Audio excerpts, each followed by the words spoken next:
haweenka hoos gabdhaha ha u fiiriyo hoos muraalka ha u dhiso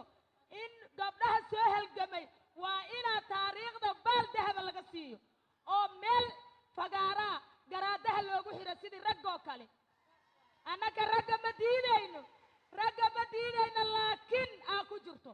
gabdhaha si hoos ah loo fiiriyo dadaalkooda yaan la niyadda laga jabinin cadowguna waa jabay jabiyay waa jabeene annaka qofkina dulmihaysa waa iska celaynaa ciidankeebaysayna male dadka ma disho dawladdu dadka ma dulmiso dawladdu laakiin haddii faraha lala soo galo fagaaro leesku fiijiya fagaaro marka waxaan leeyahay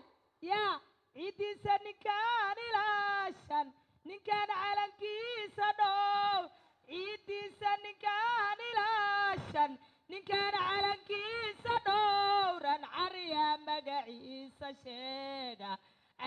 magaciisa sheega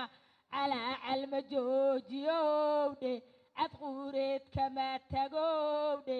calaa calma joojiyowdhe cadquureed kama tagowdhe waaqiis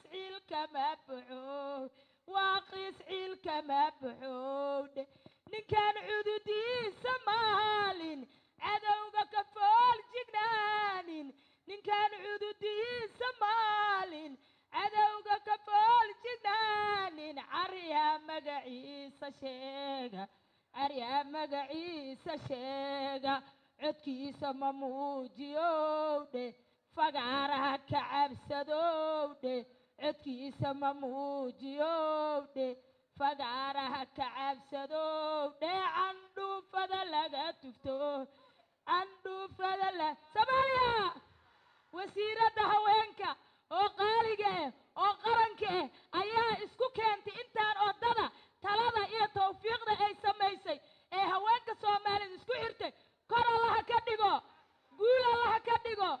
waa loo baahnay wasiirad loo baahan yahay shaqo yaqaan ee Khadiija Maxamed Diiriye kor Allah ka dhigo qofkii wadankeeda u shaqeynaa dadka wax buu dheer yahay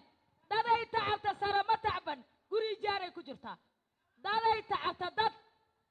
tacbatay ma tacban saro iyo daara dheer guri jaaray ku jirtaa marka sida gudoomiyahayna gobolka oo haweenka guri jaaray ku jirtaa daday tacabtay daday qofti dad tacbatay adduunka ugu fiican ninki daara dhisa iyo ninki dad tacba qiimo badan marka waxaan leenahay kor Allah idinka dhigo hablaha gobolka Banaadir hablaha qaranka waxaan ku leeyahay ciidamada waxaan ku leeyahay booliiska ama militariga kor Allah idinka dhigo haweenka haweenweynaha Soomaaliyeed kor Allah idinka dhigo halna Allah idinka dhigo macaalehe dad waxaan arkay meelaha ku laalaabayo haweena mahan imaada mahan dadkan ku soo darma doonta ha ka harinina doonta macaaleheed waxay ku sii macaaleheed inaad hal meel ka muuqatiin waxay ku sii macaaleheed inaad hal meel ka Soomaaliya dalka oo madalayaashii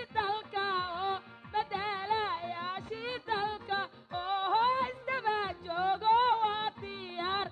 waxayna u diyaar yihiin inay dalkooda dabcaana waxayna u nasta fariista ciidamada waa taagan yihiin inaan ku kor heesno maaha maasha Allah waa mahadsantihiin waxaan rabaa inaan u mahad celiyo gudoomiye ku-xigeenka arrimaha bulshada ee degmada Xamar Jajab Maxamuud Deere